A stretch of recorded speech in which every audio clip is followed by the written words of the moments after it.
Hey everybody, welcome to the second episode of Craig Carroll's Game Day.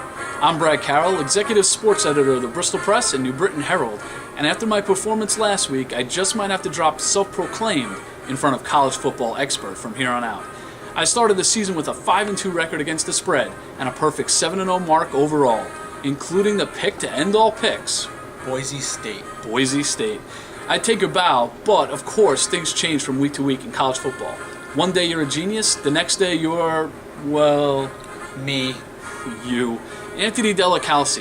I swear, he's got credentials. He might be a bigger college football fan than me, but on the opening weekend, wow. Anthony, what happened?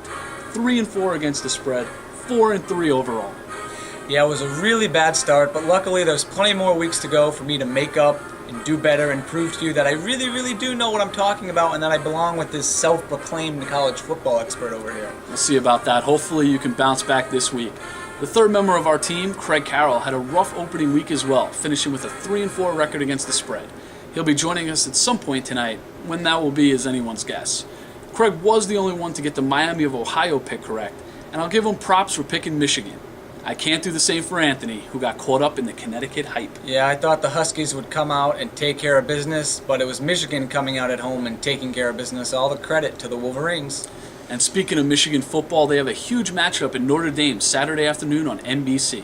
So let's put a last week away and jump right into a Saturday full of mega matchups. You ready, Anthony? I am ready to redeem myself. All right, 7 games, 7 picks. Here we go. Michigan is a 4-point underdog. But if the Wolverines play like they did against the Huskies, with quarterback Denard Robinson throwing and running wild, the Irish just might get blown out of their own stadium. What do you think about this one? Yeah, like I said before, all the credit in the world to Michigan for starting off the season on the right foot. However, I do think they were aided by being at home, coming out, debuting in the new big house. This week they're on the road at their rival Notre Dame. Notre Dame got off to a good start last week with a win. I think that continues, but I do think it'll be an absolute thriller. I still like the Irish 31-30. I agree this is going to be a thriller. I don't agree that Notre Dame is on the up. I think they're a down program, and I think Michigan is going to do it this week. They're going to pull the upset and continue its early season momentum. 27-24 Michigan. Next up is an early day matchup on ESPN2. Number 11 Wisconsin plays host to San Jose State. The only question here is how many points the Badgers can win by, as the spread is 37.5. You're right, that's exactly the question. Wisconsin will win this game easily. They're the far better team. They just won't cover the spread. Badgers 45-10. Yeah, I'm going with Wisconsin to win, but San Jose State will keep it close enough, 41-10. In another noon game, number 24 Georgia travels to take on number 22 South Carolina, a 3-point favorite on ESPN. Now, if you've read my column in the pages of the Bristol Press and New Britain Herald, you know what I think of Georgia football. If the Bulldogs are involved in a big game, pick the other team, no matter what. This is a big game. It is. It's a big game for both teams. Teams that I think will go on to have disappointing seasons and not achieve what they expect to achieve. I think this will be a very ugly game, but I like Spurrier's crew to get a big win for them. 16-14, I'm going with South Carolina. If there was ever a time for Steve Spurrier to get his South Carolina team into the national spotlight, this is it. They're going to start off with a big victory here, 23-17. In yet another blockbuster. Uh-oh. Here we go. Here comes the music. Here comes the letter. Here we go again. It's only been 2 weeks, but I know exactly what this means. It's a statement from Craig Carroll. Here we go. This is his words. Let's start by saying this. You both are lucky that this so-called informative show can't be canceled. Brad, you look so nervous that it appeared you were being forced against your will to do this show. And as for your sidekick, Timmy, Tommy, Tony, whatever, this guy does more name dropping than Randy from American Idol. We do not need to know who coaches Connecticut, Michigan, Notre Dame. Just the facts, please.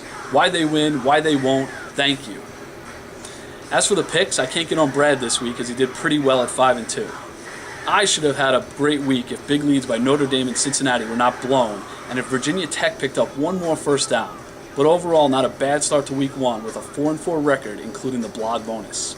As for the sidekick, he better get off the schneid like he said his Huskies would, as he is under 500 at 3-4. Can you say hot seat? Here are this week's picks. Michigan getting 4, South Carolina giving 3, Florida State getting 7.5, Oregon giving 12.5, San Jose State getting 37.5, Alabama giving 12, and for my game of the week, my Miami Hurricanes visit Ohio State. I see the winner of this game playing for the BCS championship. And yes, I know it's early, but this game could be the biggest all year. I see Miami winning a tight one, 24-21, and getting revenge for the BS call that cost them a national title in 2003. Oh, did I mention that Miami is coached by Randy Shannon and Ohio State is coached by Jim Tressel? If that helps you, feel free to use that info. It's only been 2 weeks and I already don't like this guy, but enough about him. Let's get back to business. Let's do it. We've got a blockbuster Saturday afternoon on ABC. Number 17 Florida State is a 7.5-point underdog at number 10 Oklahoma. I don't have confidence in the Seminoles, but the Sooners struggled to beat Utah State last week. Utah State. This is a tough game to gauge. Yeah, it really is. I don't know what to expect from either of these teams, but after last week, like you said, Oklahoma struggling against Utah State, I really don't know what to expect of Oklahoma. I actually think the Noles will go on the road and get a really big victory for them, 33-27. That's a big pick right there. You know, I don't like Sooners quarterback Landry Jones at all. It's Oklahoma. They have to have a better quarterback than him. But is that enough to go with the upset? I'm going to say no, but Florida State will make it a game. Oklahoma wins 28-21. 7th-ranked Oregon, a team that scored 72 points last week, travels to unranked Tennessee in an ESPN2 night game. The Vols shouldn't allow that many points to the Ducks, but could they play well enough to win outright or simply cover the 12.5-point spread? Let me start by saying this. I think this is a trap game for Oregon because they're going on a road against a team they really should beat easily, but they won't get trapped. They'll win this. They'll cover the spread. 37-17 Ducks. Yeah, Oregon is just too good. The Ducks get the victory, 38-21. The final two games on the docket could be BCS title matchups. That's how great they are. First up is number 12 Miami playing number 2 Ohio State at the Horseshoe in an ESPN afternoon game. It's a rematch of the controversial 2003 BCS title game that saw Ohio State beat Miami after a questionable pass interference penalty in the end zone set up the Buckeyes' championship victory in overtime. Ohio State, an 8-point favorite, has Heisman candidate Terrell Pryor at quarterback, but the Hurricanes have weapons all over the place, and both current and former players have pegged this as a revenge game. What happens? You know, everyone keeps asking, is Miami back? If back means are they ready to contend for another national championship? No, they're not back. But they are good to challenge Ohio State, who is a national championship contender. I think they'll be in this game. I don't think they'll win it. It's at Ohio State. I like the Buckeyes 26-20. Yeah, I agree. If this game was in Miami, I'd go with the Hurricanes. But it's in Ohio, which means the Buckeyes win. But it'll be close, 34-31. Finally, the primetime game on ESPN features number 18 Penn State at number 1 Alabama. The big question here is whether or not Heisman winner Mark Ingram will play. It looks like a no right now, but that could change right up to game time.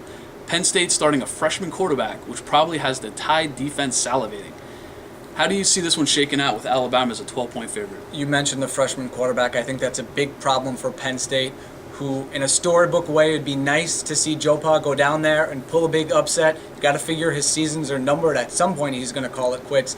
But with or without Mark Ingram, it doesn't matter. Alabama's got too much talent. They're too well coached, and they're at home. I like the Tide in this one, 30-13. You know, I agree completely. As you hear the music, the Crimson Tide won't lose at home with or without Ingram in the lineup. The spread does worry me a whole lot as the Nittany Lions will be hyped up for this game.